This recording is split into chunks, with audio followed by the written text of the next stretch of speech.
नमस्कार दोस्तों, आज पशुपालन से संबंधित एक बिल्कुल सामान्य समस्या जो होती है, हर किसी के साथ ये समस्या आती है, उसके बारे में चर्चा करने वाले हैं और ये रिप्रोडक्शन से संबंधित समस्या है। तो आज हम बात करेंगे पशु की जर ना गिरने के संबंध में। आजकल जो पशु है उनके जनने का समय शुरू हो गया है और पशु जनते हैं और पशु जो है वो अपनी जर नहीं गिराता है। जब जर नहीं गिराता है तो जो पशु मालिक होते हैं वो बेहद परेशान हो जाते हैं कि साहब हमारी जो पशु है उसने अभी तक जर नहीं गिराई है, जबकि उसे जने हुए 2 से 3 घंटे 4 घंटे हो चुके हैं। सामान्यतः जो जर है वो पशु जैसे ही जना तो उसके थोड़ी देर बाद जो जर है वो गिर जाती है, लेकिन कई मामलों में ऐसा देखा जाता है कि जो पशु की जर है वो बहुत आसानी से नहीं गिरती, बहुत जल्दी नहीं गिरती है। तो होता यह है कि जैसे ही 2-3-4 घंटे होते हैं और पशु मालिक की जो तनाव है वो बढ़ने लगता है, उसे चिंता होने लगती है कि जो पशु है अब उसकी जड़ को क्या किया जाए, या उसे निकलवा लिया जाए या उसे रहने दिया जाए। तो ये बड़े बहुत सारे भ्रम हैं अभी फील्ड में, तो हम उसके बारे में थोड़ी सी चर्चा करने वाले हैं और ये देखने वाले हैं कि अगर इस तरह की परिस्थिति हमारे सामने आ जाए तो उसको किस तरह से ध्यान रखा जाए ताकि जो हमारा पशु है वो ठीक रहे। क्योंकि यहाँ जानने वाली बात यह है कि अगर हमने उसको बिल्कुल ही नॉर्मल तरीके से छोड़ दिया कि जब चाहेगी तब गिरा देगी, तो रिप्रोडक्शन से संबंधित समस्याएं होती है। अगर उसमें इन्फेक्शन बैठ गया तो अगली बार वो गाभिन होने में समस्या देगी। और दूसरी चीज़ है, जो पशु का दूध उत्पादन क्षमता होता है वो बेहद बुरी तरीके से प्रभावित होता है अगर बच्चेदानी का इन्फेक्शन शरीर में आ गया है। तो जर ना गिरने की जो समस्या है उसको कहा जाता है रिटेंशन ऑफ प्लासेंटा, जर का फंस जाना। अगर इस समस्या को अच्छे से हमने अगर ट्रीट नहीं किया, उसको ध्यान नहीं रखा गया, तो होता क्या है कि आगे जाके ये बच्चेदानी के इन्फेक्शन में बदल जाता है। और बच्चेदानी के इन्फेक्शन अगर एक बार हो गया तो दूध देने में बहुत समस्या होती है। और दूसरी चीज़ है, जब अगली बार वो जनेगी तो भी उसको समस्या जो है वो होने वाली है।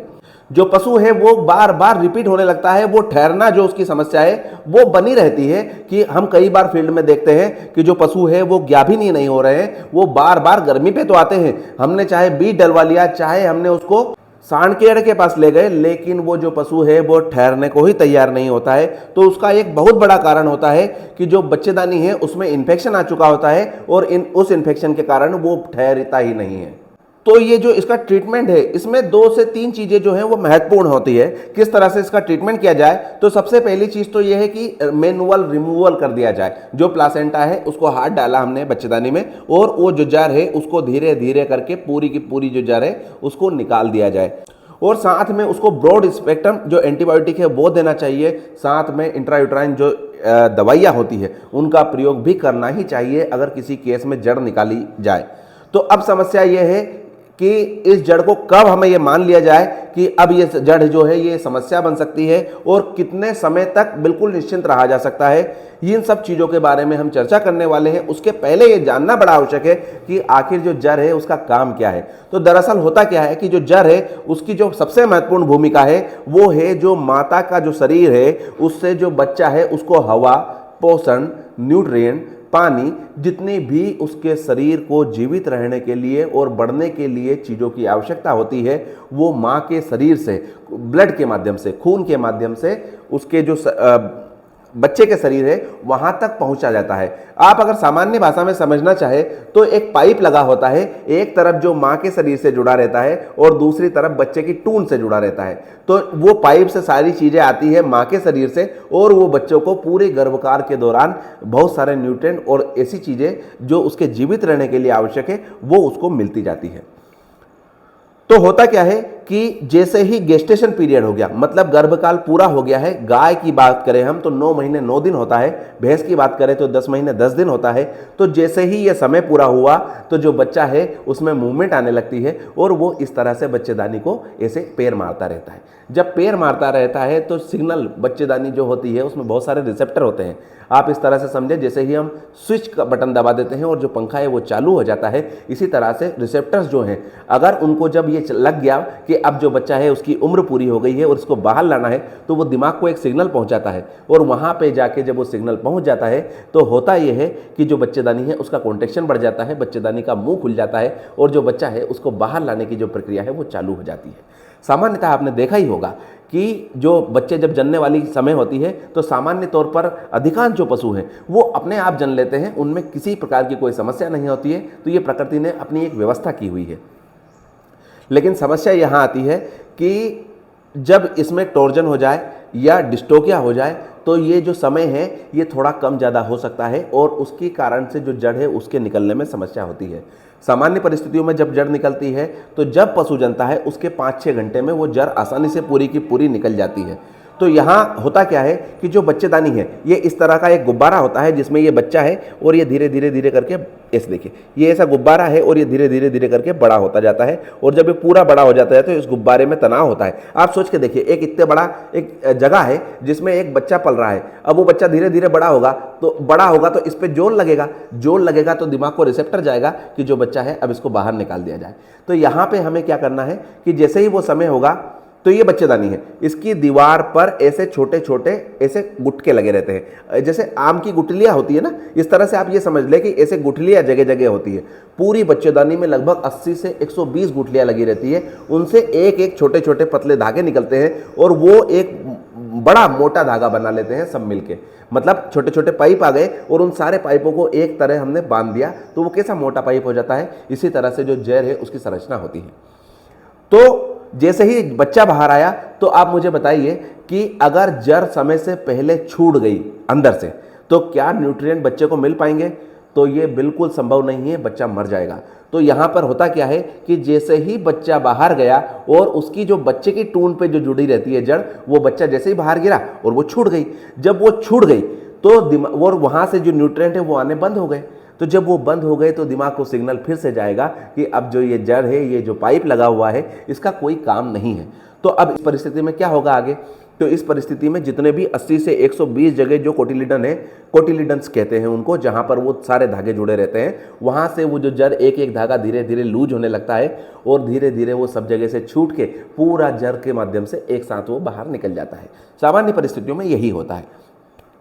तो अब ये बताइए कि जैसे ही पशु जन्म गया तो क्या तत्काल वो छूट सकता है क्या? तो नहीं। तो इसका सीधा सा जवाब है कि कब तक हमें इंतजार करना चाहिए और कब हमें तनाव लेना चाहिए और कब उसको निकलवाना चाहिए। तो सामान्य परिस्थिति में ये कहा जाता है कि लगभग 24 घंटे तक किताबों में या जो हमें पढ़ाया गया है उसमें यह है कि 8 घंटे के बाद अगर जड़ नहीं गिराई तो उसको रिटेंशन ऑफ प्लासेंटा मान लिया जाए। लेकिन पहले परिस्थितियां अलग थी, आज परिस्थितियां अलग है। पहले क्या था, जो पशु है वो चरने जाता था, घूमता फिरता था, एक्टिव रहता था, तो उसका शरीर भी उस लायक था। आजकल जो पशु है उसकी जो गतिविधियां हैं वो तो इंसानों से भी कम हो गई है। हम तो फिर भी अपने कमरे से बाहर ऑफिस या कहीं जाते रहते हैं, लेकिन जो पशु है वो तो उस एक खूंटे पे ही बंधा रहता है 24 घंटे। केवल पानी पीने के लिए 10-20 कदम को जाता है, इसके अलावा कहीं भी पशु नहीं जा रहे हैं। तो उसमें क्या होता है, जो एक कसावट होती है शरीर में, कहीं ना कहीं वो थोड़ी सी कम शरीर में होती है। उससे जो प्रभावित होती चीज़ें वो ये होती है कि पहले जहां 8 घंटे में जो जड़ गिर जाती थी, आजकल 24 घंटे का जो समय है वो सामान्य हो गया है। फील्ड में ऐसा हम देखते हैं, ये हमारा व्यक्तिगत विचार है। तो होता यह है कि 24 घंटे 30 घंटे तक लगभग किसी प्रकार का तनाव नहीं लिया जाना चाहिए, और अगर 24 घंटे से अधिक या 30 घंटे से अधिक हो गए हैं तो फिर किसी पशु चिकित्सक को उसको दिखाना चाहिए। जब पशु चिकित्सक भी इस बात को ध्यान रखे कि जब उसको जड़ को निकाले तो ऐसा नहीं करे कि जो लटक रहा है उस भाग को आपने पकड़ा और खींच दिया। क्यों? क्योंकि उससे 120 जगह से सब जगह से छूट जाए आवश्यक तो नहीं है। तो क्या हो गया, वो वहां तो जुड़ा हुआ है लेकिन बीच में से टूट गया और आधी अधूरी बाहर आ गई, आधी अधूरी अंदर रह गई, तो अब इन्फेक्शन फैलने की जो संभावना है वो ज़्यादा हो जाएगी। तो ऐसी परिस्थिति में ऐसा नहीं करना है, हमें पूरा हाथ डालना है और सब जगह से धीरे धीरे इस तरह से करके हर कोटिलीडन से उस जेर को हमें छुड़वाना है। तो वहाँ से जब हमने उस जेर को छुड़वा दी, पूरा का पूरा ये जो प्लासेंटा है वो छूट गया है, तो वो बिल्कुल आराम से बाहर आ जाता है। अब एक चीज़ और याद रखें कि हाथ जैसे ही डालेंगे तो इन्फेक्शन फैलने की जो संभावना है वो बढ़ जाएगी। तो अब क्या किया जाए? तो अब ये किया जाए कि उसमें जो ब्रॉड स्पेक्ट्रम एंटीबायोटिक है वो पशु को लगाए जाए, साथ में इंट्रायूट्राइन दवा, बच्चेदानी के इन्फेक्शन को रोकने की जो दवा है वो भी उसको देनी ही चाहिए। अगर वो हम नहीं दे रहे हैं तो कहीं ना कहीं ये इन्फेक्शन का कारण बनेगा। और दूसरी चीज़ है कि जो पशु है वो रिपीट बिडन बन जाएगा और उसके जो पशु के अगली बार ठहरने की जो संभावना है वो कम हो जाएगी। ये तो हो गया हमें लंबी अवधि का नुकसान। और जो प्राथमिक जो तत्काल जो नुकसान दिखेगा वो ये दिखेगा कि अगर बच्चेदानी में इन्फेक्शन हो गया तो जो पशु है वो दूध में आएगा ही नहीं। हम कई बार फील्ड में देखते हैं कि जब हमें पशु मालिक बुलाते हैं और वो ये कहते हैं कि साहब हमारी जो गाय थी इसने पिछली बार तो 10-10 लीटर दूध दिया था और इस बार तो ये 4-4.5 लीटर से आगे बढ़ ही नहीं रही। तो इसका क्या कारण हो सकता है? इसमें कई केसों में हम देखते हैं कि जो बच्चेदानी है, जब हम जाते हैं तो बच्चेदानी में जैसे ही हम चेक करते हैं तो वहाँ इन्फेक्शन मिलता है, वहाँ सेप्टिक मिलता है, उसमें से मवाद आने लगता है, मवाद निकलने लगता है। तो ऐसी परिस्थिति में तो जो पशु है वो दूध पे आएगा ही नहीं। और जैसे ही बच्चेदानी में हम दवा डालते हैं और वो यूट्राइन इन्फेक्शन ठीक होता है, जो पशु हम देखते हैं कि 4 से सीधे 7 लीटर, 8 लीटर, 10 लीटर तक पहुँच जाता है। तो बच्चेदानी का इन्फेक्शन है, इसको चेक करना बड़ा आवश्यक है। दूसरी चीज़ एक और होती है, एक महत्वपूर्ण कारण फील्ड की एक कमी हम जिसको कहते हैं कि जर क्यों नहीं गिरती है। तो आप सोचिए कि जैसे ही बच्चा बाहर आया और दिमाग को सिग्नल जाना चाहिए, तभी देखो शरीर काम करता है हमारा। तो होता क्या है, जो बच्चा बाहर आया और उसने जो दूध है उसको सक करना शुरू कर दिया, और जैसे ही वो सक करेगा तो आप सब जानते हैं ऑक्सीटोसिन हार्मोन जो है वो रिलीज होता है और उससे पाना छूटता है। ऑक्सीटोसिन, आप ध्यान दिया होगा आपने, पाना छोड़ने का इंजेक्शन में क्या होता है? पाने छोड़ने के इंजेक्शन में भी ऑक्सीटोसिन ही होता है। जो ऑक्सीटोसिन इंजेक्शन हम लगाते हैं उससे पाना छूटता है। ऑक्सीटोसिन एक्चुअल में क्या करता है, वो 2-3 काम करता है। एक तो पाना छुड़वाता है और दूसरा चीज़ है वो यूट्राइन का जो कॉन्ट्रैक्शन है वो बढ़ाता है। आप देखिए जो बच्चेदानी है उसका कॉन्ट्रैक्शन बढ़ा, और जैसे ही कॉन्ट्रैक्शन बढ़ा तो जो जर है उसकी छूटने की संभावनाएं अपने आप बढ़ेगी या नहीं? तो वो संभावनाएं वहाँ पर बढ़ जाएंगी। तो ये इस तरह से चीज़ें यहाँ पर हम लोग करते हैं।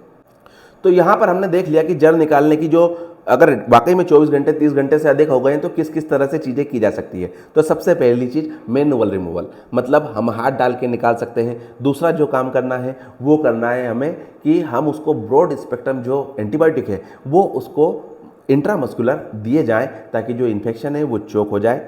तीसरी चीज़ है यूट्राइन फ्लशिंग, यूट्रस में जो बच्चेदानी के इन्फेक्शन रोकने वाली दवा है वो डाल दी जाए तो उससे जो लोकल लेवल पे जो इन्फेक्शन है वो ख़त्म हो जाएगा। चौथी चीज़ है हार्मोनल, हार्मोन भी दिए जा सकते हैं। हमने क्या कहा कि हमें यूट्राइन का कॉन्ट्रैक्शन बढ़ाना है, तो इसके लिए हम क्या कर सकते हैं, प्रोस्टाग्लैंडिन और ऑक्सीटोसिन जो हार्मोन है उनका प्रयोग भी किया जा सकता है। उससे भी जो जर है वो जल्दी गिर जाती है। और एक चीज़ है कि पांचवी चीज़, एक महत्वपूर्ण चीज़ है कि अगर जर रुक गई है और उसने खाना पीना भी बंद कर दिया है तो इसका कारण क्या होता है? दरअसल होता यह है कि जो बच्चेदानी है उसमें इन्फेक्शन हो जाता है और उससे टॉक्सीमिया डेवलप होता है, और वो टॉक्सीमिया शरीर को प्रभावित करता है और जो पशु है वो खाना पीना बंद कर देता है। कई बार उसमें हमें बुखार भी देखने को मिलती है। तो फिर हमें वहाँ पर उसका एक जो सपोर्टिव ट्रीटमेंट है वो करना चाहिए। तो हमें क्या क्या चीज़ें ध्यान रखनी है? हमें ध्यान ये रखना है कि 24 घंटे तक बेवजह परेशानियाँ हो जाए, जैसे ही पशु जना उस बच्चे को पूरी तरह से छोड़ दिया जाए और उस बच्चे को दूध पीने दिया जाए। मैं कई बार देखता हूँ कि जब मैं जाता हूँ तो वो 7-8 घंटे हो चुके होते हैं, 24 घंटे हो चुके होते हैं, और जब हम पूछते हैं कि आपने दूध निकाला या बच्चे को पिलाया, तो पशु मालिक कहता है कि साहब ये जब जड़ गिरा देगी तब हम दूध निकालेंगे या बच्चे को दूध पिलाएंगे। लेकिन ऐसा नहीं है, प्रकृति ऐसा नहीं कहती है। आप सोचिए ना, जब जंगल में जो जानवर जनते हैं तो क्या वो जड़ गिरने का इंतजार करते हैं दूध पीते समय? नहीं गिरते हैं। तो कितने जंगली जानवर हैं जिनकी हमने जड़ गिरते हुए नहीं देखी है? तो थोड़ा सा ये ध्यान रखा जाए कि हम ये सोचते हैं कि जब ये जर गिराएगी तब इसको दूध पिलाऊंगा या दूध निकालूंगा, लेकिन होता यह है कि जब हम बच्चे को दूध पिलाते हैं या दूध निकालते हैं तो ऑक्सीटोसिन हार्मोन सिक्रीट होता है और तब जर निकल बाहर आ जाती है। तो इन चीज़ों का ध्यान रखा जाए, और जब इन सब चीज़ों का ध्यान रखेंगे तो जो हमारा पशु है उसका यूट्राइन इन्फेक्शन नहीं होगा, जर आसानी से गिर जाएगी, वो भरपूर दूध देगी, और जो पशु है वो अगली बार के लिए भी गर्मी पे आराम से आएगा और ठहरने की जो संभावना है वो उसमें अधिक रहेगी। यहाँ तक अगर आपको जानकारी पसंद आई हो तो वीडियो को लाइक कीजिए, चैनल को सब्सक्राइब कीजिए। अगर कोई चीज़ है जो आपके मन में पल रही है, जिसको आपको शंका इस वीडियो से दूर नहीं है, तो आप कमेंट्स बॉक्स में लिखिए। मैं उन सब चीज़ों के जवाब देने की भी बहुत जल्दी कोशिश करूँगा। तो बने रहिए हमारे साथ, चैनल को सब्सक्राइब कीजिए। जय हिंद, जय भारत, धन्यवाद।